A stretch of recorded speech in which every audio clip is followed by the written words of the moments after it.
নমস্কার বন্ধুরা, আমি ঋতিকা। আমার চ্যানেল গুবলু কুকিং ওয়ার্ল্ডে আপনাদের আবারও স্বাগত। তো দেখতেই পাচ্ছেন আজকে আমি চিংড়ি মাছ আর আলু দিয়ে একটা রেসিপি বানিয়েছি। এখানে দেখুন আমি চিংড়ি মাছগুলোকে ভালো করে ধুয়ে নিয়েছি আর কিছুটা আলু নিয়েছি, আলুগুলোকে এরকম ডুমো ডুমো করে কেটে নিয়েছি। এরপর এখানে দেখুন একটা মিক্সিং জার নিয়ে নিয়েছি। এর মধ্যে আমি পোস্ত, পরিমাণ মতো সর্ষে আর সাদা সর্ষে ব্যবহার করছি আর এখানে 4 থেকে 5টা কাঁচা লঙ্কা দিয়ে দেবো। লঙ্কাটা আপনারা যে যতটা ঝাল খান ততটাই বুঝে দেবেন। এর মধ্যে এবার পরিমাণ মতো জল দিয়ে দিলাম, দিয়ে এগুলোকে ভালো করে আমি পেস্ট করে নেব।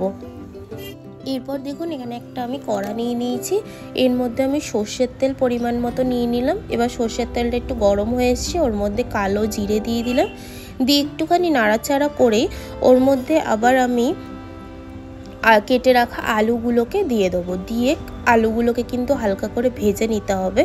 তো একটুখানি নাড়াচাড়া করে নেবো। ফার্স্টে নাড়াচাড়া করতে করতেই এর মধ্যে একটুখানি হলুদ গুঁড়ো ব্যবহার করছি আর একটুখানি নুন ব্যবহার করছি, তাহলে কি ভালোভাবে একটু ভাজাটা হয়ে যাবে তাড়াতাড়ি, আর আলুগুলোও কিন্তু সেদ্ধ হয়ে আসবে।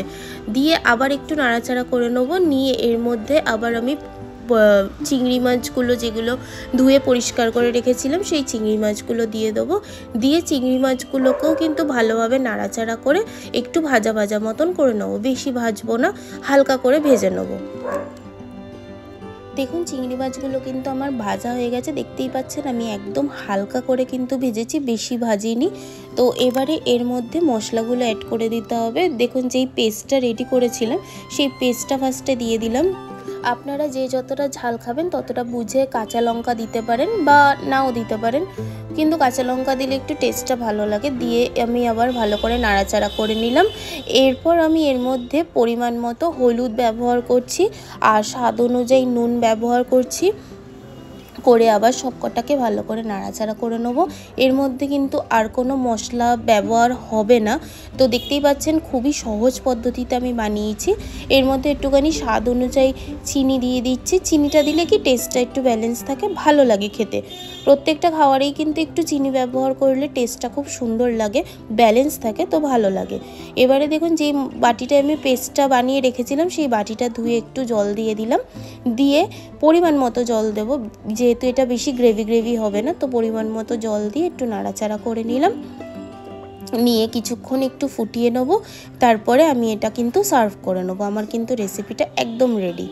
তো দেখুন একটুখানি ঢাকা দিয়ে আমি ফুটিয়ে নেবো, তাহলে কি আলুগুলো একটু ভালো করে সেদ্ধ হয়ে যাবে। তাই কিছুক্ষণ একটু ঢাকা দিয়ে সেদ্ধ করে নিয়েছি। এবারে আমি দেখুন ঢাকনাটা সরিয়ে নিলাম, কারণ আমার সেদ্ধ করা হয়ে গেছে, আলুটাও ভালো করে সেদ্ধ হয়ে গেছে আর ঝোলটাও দেখুন টেনে নিয়েছে। আমার কিন্তু রেসিপিটা রেডি হয়ে গেছে। একটা পাত্রে আমি সার্ভও করে নিয়েছি আর ওপর দিয়ে আমি একটু সর্ষের তেল দিয়ে দিলাম।